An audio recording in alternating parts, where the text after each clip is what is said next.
Hi guys, as mentioned, my name is Byron, and I'm a designer. I work for a company called Kurtosis. We do like products and digital tools for finance and for asset management specifically, which can be boring sometimes. But the stuff I'm speaking to you about today is something that's going to be a little bit different. I'm sure most of the talks that you hear today will have a lot of practical tips. This isn't one of them. This is more just something that I think is interesting and that I think is a possible way that our industry could be going. So I will be speaking about machine learning and UX and how these two come together, or how they can come together in the future. Okay, so a few years ago, there was a guy that walked into a Target store in America, and Target's like their version of Pick and Pay. It's a general department store. And he was really irate and he was really angry, and he had like coupons bunched in his fist, and he wanted to speak to a manager. And he eventually found one, as you tend to in a department store when you make enough of a fuss. And he got really angry at this guy, and he said, "How dare you, I've got these coupons for pregnancy products from your store that were sent to my daughter, my teenage daughter." He was really irate, and of course the manager had to be, he was like, "Oh, I'm sorry, this won't happen again, I don't know what happened." So, and the guy left. And then a few days, maybe just a few weeks afterwards, he phoned them again, the Target store, to apologize, because he discovered that his daughter was in fact pregnant. So what had happened was Target had run analytical software on products that his daughter had bought at their store. And because of the kinds of products that she was buying and the period of time she was buying them over, the software concluded that she must have been pregnant. And so it automatically sent out pregnancy product coupons from Target to her. And that's kind of scary. And when most people hear about that, they think, well, that's actually quite creepy, which is appropriate. And that's really interesting because I think that says a lot about how machine learning is perceived generally by people and the way that it's influencing and infecting our lives. Infecting is a bad word, but it's getting there. But it's also very interesting because something different happened here in the sense that the experience, even though they were advertising essentially by sending coupons, Target had specified the experience to the individual as opposed to specifying it for an entire user group. So as opposed to sending something generic, like food coupons or something like that, they knew that the user was pregnant, or they inferred that, and then they targeted that individual specifically, thanks. They targeted that specific individual with their product. And obviously, as I said, that's in an advertising space. As UX practitioners, we wouldn't specifically go into advertising, but it's interesting because it tells us that we can use the same sort of methodology for our user experience. But it's going to be difficult to talk about anything related to machine learning unless we actually know how they do it. So let's talk a bit about how machines actually learn, and then I'll go into kind of ways in which we could use it. So if you bring up machine learning at like a party or something like that, most people are going to get like something like that in their heads, right? So it's either going to be the Terminator, or it's going to be the Matrix, or it's going to be somewhere where machines are fed up with our nonsense and they just kill us all. If they're more well-read and they're more into like the tech scene, they might think of something like Google self-driving technology in their cars, or something like Apple Siri. I mean, anyone with an iPhone would know about that. But even this sort of stuff is really ambitious. So, I mean, obviously it's very practical, it exists, it's out there, but it's very ambitious. And Google calls things like this moonshots for a reason, right? You're shooting for the moon, these are way out there. But machine learning itself, actually, and these things seem magical, but machine learning itself actually isn't that difficult. It's not that magical, it's not something whimsical. So I'll attempt to explain it, hopefully everyone understands. And we can actually start by looking at the way that human beings learn. So here's some nice stock imagery of random things that people use in order to get a sense of their present environment. So we use things like our senses. We taste, touch, hear, smell. These are the ways that we mentally develop an idea of what we're doing right now. What is happening in reality in our present present moment. And anything that taps into these things tends to be felt or termed as intuitive. These are things that we get implicitly. It's the reason why using your fingers as input devices on your phone is much more intuitive than using a mouse, which in turn is much more intuitive than using a keyboard, right? And these things inform, as I said, our present idea of what's actually happening in the world around us. If we look at something like not the present, the past or the future, then we're talking about time, right? So we as human beings, if we talk about the past, we as human beings really value our past experiences. We've just heard now about how much experience is needed within the UX community, just locally, and I'm sure internationally as well. And we, as human beings, value experience as a means of being able to make good decisions about the future. And we see this right throughout all cultures, all times. There's definitely a sense of the wisdom of our elders, right? So there's this idea that because someone has lived for a very long time, we need to respect their opinion because of the amount of experience that they have. And in many of these communities, if elders are not the outright leaders, then they're definitely advisors to the leaders. Since Trump started running in the Republican Party, I, like many others, have gotten sort of caught up in the whirlwind of his lunacy. And as you do on the internet, you kind of move on to related things, like breadcrumbs. And I discovered that you actually have to be 35 years of age or more to run for president of the United States.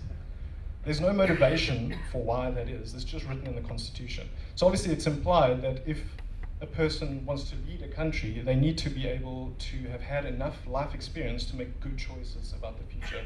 That's not always the case, but it's the intention. So the reason we do value these past experiences, the reason why, is because using our past experience, we're able to make judgments and predictions about our own future. So if someone promises you the data tomorrow, and they've never given it to you tomorrow before, then you can predict that they won't give it to you tomorrow, even if they say they will, as in this case. And machines actually learn in the same way. So what happens is machines learn about stuff that's already happened, and then they make future predictions about that based on what they know, which is exactly the same way we do it.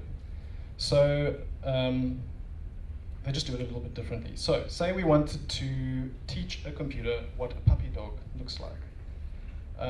Instead of living for a certain amount of time and seeing enough dogs to know what a dog looks like, a machine uses data in order to understand these things. So if I want to teach it what a puppy dog looks like, I first have to feed it with lots of different images of puppy dogs and tell them that these are puppy dogs so that it knows. I then have to feed it a whole bunch of random imagery that has nothing to do with dogs at all and tell it that these are not dogs. And then I have to collect all of that stuff and I need to feed it to the machine.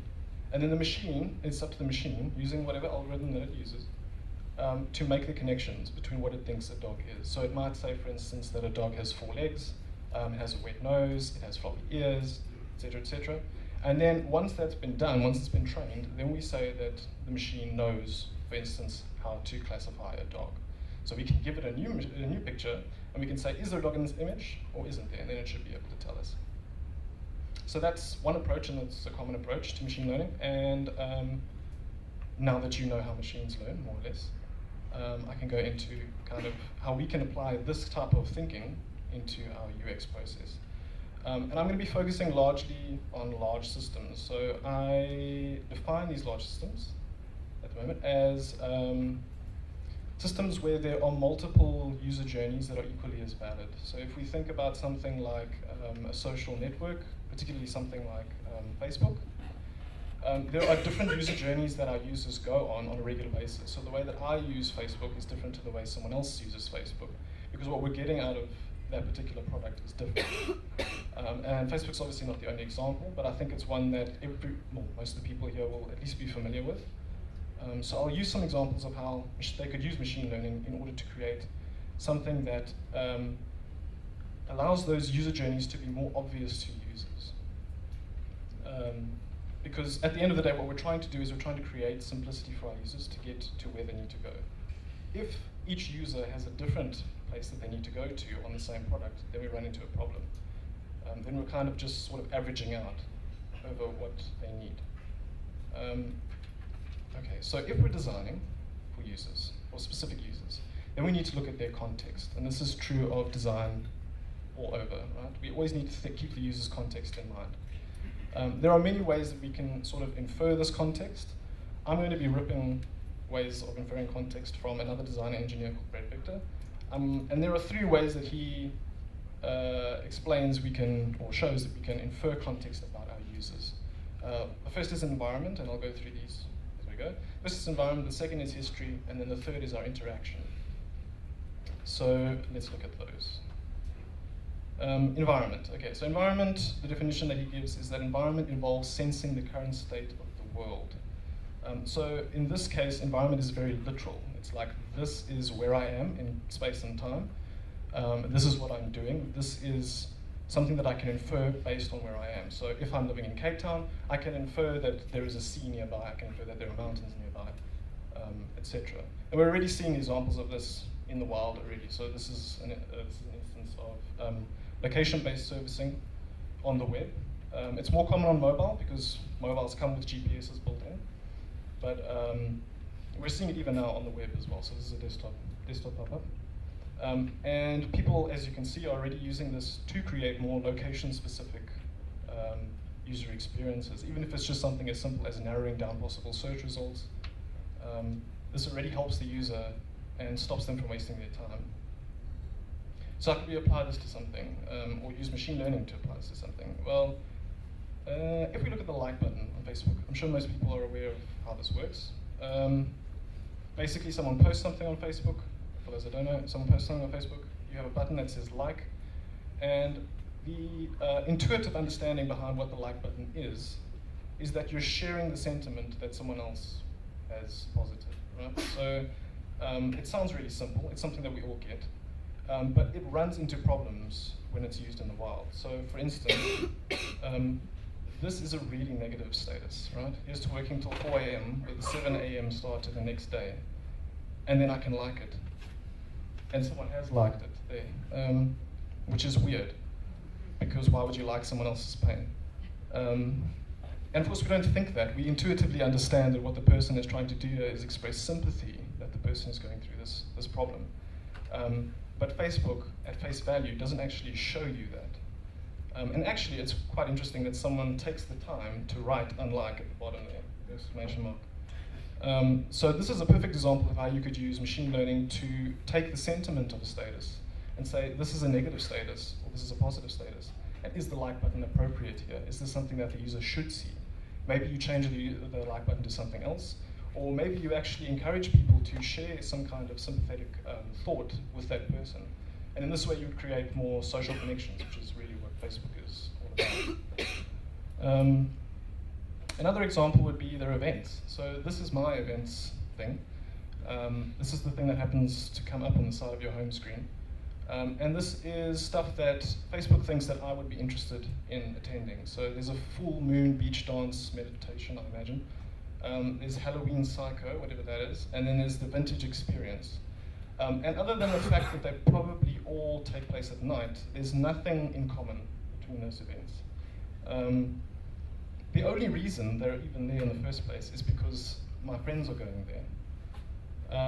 And if any of you have used Facebook for any amount of time, you'll know that your friends list isn't actually made up of friends, right? It's made up of acquaintances that you don't want to be rude to when they send you a friend request. So basing my decision on the events that my friends are going to is a really bad way of trying to get me to go to some place. It's a really bad way of trying to provide value to me about places that I might want to attend. Now, interestingly, when I researched for this talk, I actually went onto the events page, which is a really tiny link on the left-hand side, which I struggled to find. And here, it suggests events that are related to my history, so things that I've actually done before, events that I've said yes to on Facebook and actually gone to. And this is a list that compiles based on that, which is already a step in the right direction because it knows that it's something that I've been to before. It's likely something I want to go to again.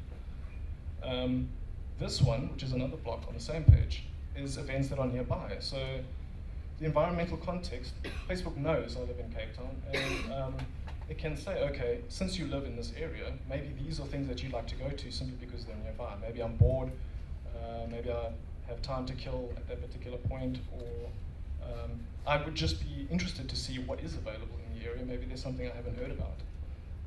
So these, interestingly, are two examples of things that would immediately make the events widget or the events functionality of Facebook more interesting to me as a user.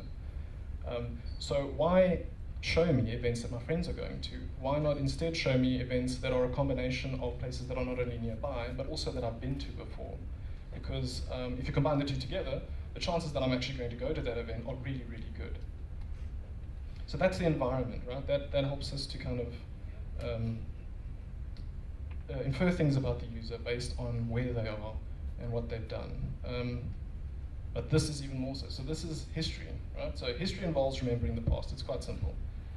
What has the user done in the past that will tell me things about what they'll do in the future, because people are creatures of habit.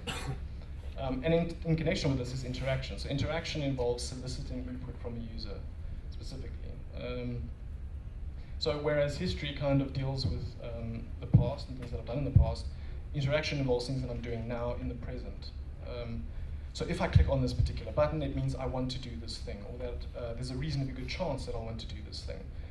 If I roll over this thing and read it for a particular period of time, it means that I'm interested in what I'm reading. I'm not just glancing over it and moving on. So these are all things that we can take in and use to infer, make predictions and infer things about our users that we can use to make the experience better for them. And I think maybe the most extreme example that I could think of in the context of Facebook is if you take the homepage.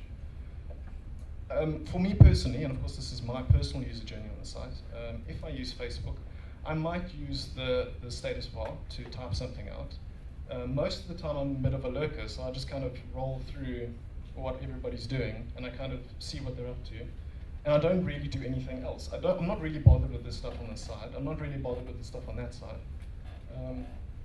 But yet it's there, so it's annoying me, and it's cluttering up a space that could be much more streamlined to me as a person.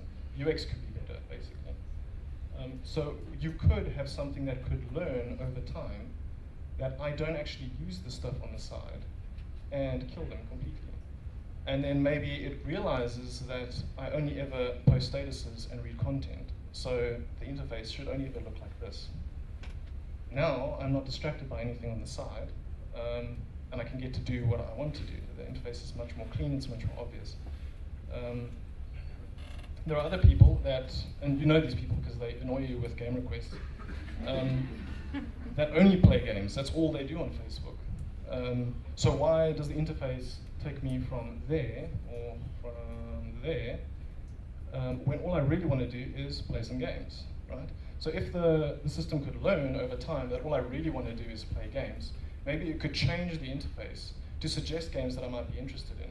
It might say, if it wants to keep the social connection, that there are, say, 3 friends currently playing this game, do I want to join them? Because that's usually the reason why people go into Facebook if they're playing games, is because they want to get a social connection. They're playing Scrabble with friends, they're playing words with friends, whatever, only it's in the name. And if you design the user interface and the experience as a whole to be geared towards that specific intention, then you're creating an experience that's much more meaningful to people, and it's something that they will be much more likely to be a part of and get involved with. So these are just all ways that, and I'm using Facebook as an example here, but these are all ways that we can use the context of the user as well as machine learning in order to understand and to tailor specific user interfaces to the individual themselves as opposed to a broad group. And then of course we come to something I call, well, that's pretty obvious, it's personal connections. So if we assume that our machines can tailor websites and tailor our products to us as individuals, to the user themselves as opposed to the users as a group, then we come to a state where we're talking about what is our connection to the digital product, what is our connection to it, in the sense that what we're looking at is no longer something that's for everybody, but it's something for me as a person. So here's a quote. by Brené Brown. It says, I define connection as the energy that exists between people when they feel seen, heard, and valued. So when they give and receive without judgment, and when they derive sustenance and strength from that relationship. And this obviously applies between human beings, but what do we think about this when we apply it to humans and machines, or humans and the products that they use? Can we get our products, if they can learn as much as they can about us and tailor themselves as much as they can about it to us, what can we learn and what can we gain from our relationship, and it is a real relationship in that case, with the products?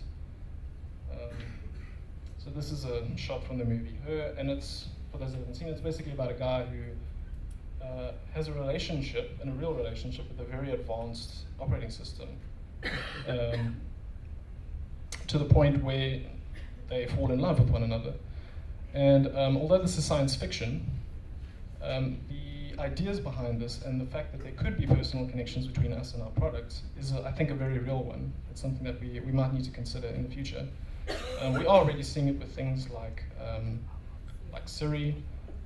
These things are also interesting because there is no visual interface here. There is only a personal connection. You're speaking to it, you're typing to it, you're trying to get information out of it, or it's trying to help you in some sort of way.